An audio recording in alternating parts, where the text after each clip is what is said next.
जीवन में बदलाव प्रकृति का नियम है। यह प्रकृति कभी सुख देती है तो कभी दुख। दुख और सुख स्थिर नहीं रहते।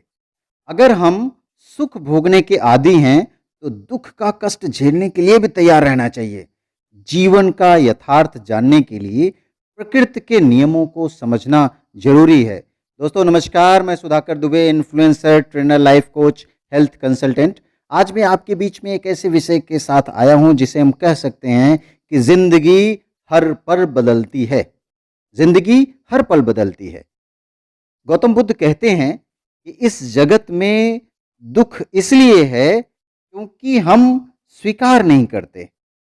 जब भी स्थिति को, वस्तु को या परिणाम आदि को जब हम स्वीकार कर लेते हैं तो वह स्थिति या वस्तु हमें तकलीफ देना बंद कर देती है। यह सच है कि हमारा अस्वीकार भाव ही हमारे सुख के आड़े आता है। इसलिए हमें किसी के विपरीत खड़े नहीं होना है। हमें अपनी असहमति जतानी है। हमें यह स्वीकार करना है कि परिवर्तन सृष्टि का नियम है। यहाँ स्थिर कुछ भी नहीं रहता और जो होता है वह अच्छे के लिए ही होता है। जीवन का अभिन्न अंग ही परिवर्तन है। एक अभिन्न अंग है परिवर्तन। जब हवा खूब तूफान मचा लेती है तो क्या होता है? वो ठहर जाती है। दिन में धरती जब खूब उबल जाती है तो क्या होता है? रात में ठंडी हो जाती है। जैसे ही कोई चीज किसी के अति के करीब या अति के पार हो जाती है तो परिवर्तन चाहती है, या यूं कहें कि स्वतः ही परिवर्तित होने लगती है। हम परिवर्तन को स्वीकारें या न स्वीकारें, यह सदा सब में घटता है। अंदर बाहर, मानसिक, शारीरिक, सब तरह का, सब में घटता है। पानी भाप बनता है, भाप बादल बनते हैं, बादल वर्षा के रूप में पानी बनकर धरती पे दोबारा लौट आता है। सुबह शाम में, शाम रात में, रात दोबारा सुबह में बदलती है। अगर हम देखें तो बीज पौध में, पौध अनाज में, अनाज फिर बीज में बदल जाता है। यह परिवर्तन ही है जो हमें उबने से बचा सकता है। परिवर्तन ही एकमात्र उपाय है जीवन को रंगीन बनाने का। परिवर्तन एक अभिन्न अंग है इस जीवन का, इसलिए इसे घटने दो।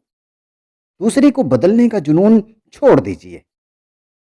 हमें दूसरों को बदलना आसान और सुविधाजनक लगता है, लेकिन हम दूसरों को बदलने के जुनून में स्वयं का सुख चैन गवा देते हैं। पर हमें समझना चाहिए कि परिवर्तन अगर कहीं संभव है तो वह खुद में है। अगर उम्मीद करनी है तो खुद से करें, भरोसा करना है तो खुद पर करें, तभी कुछ हो सकता है। वरना इंसान सदा भटकता रहेगा और उम्र भर शिकायत करता रहेगा। यूं तो इंसान पल पल बदलता है, लेकिन जो इंसान अपने हित के लिए खुद को बदलता है उसे बदलाव नहीं, उसे आत्मा का रूपांतरण कहते हैं।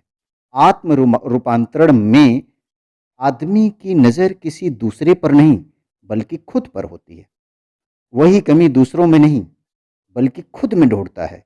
उसके सुख दूसरे पर निर्भर नहीं होते। रूपांतरित आदमी मुक्त होता है और किसी से बंधा या झगड़ा हुआ नहीं होता। वह हर पल नया होता है। उसकी हर अवस्था नई होती है। वह हर बदलाव को स्वीकार करता है। जो मिला है उसका धन्यवाद करता है। हर परिवर्तन उसके लिए परीक्षा होती है। इस भाव से जब इंसान जीवन में परिवर्तन को लेता है तो धीरे धीरे परिवर्तन आत्म रूपांतरण में घटित होने लगता है। बहुत बहुत धन्यवाद। अगर आपको हमारा यह वीडियो, हमारी आपकी बातें अगर आपको अच्छी लगी हों तो लाइक, शेयर और सब्सक्राइब जरूर करें ताकि हम और भी अच्छे वीडियोज़ आपके बीच में ला सकें। बहुत बहुत धन्यवाद।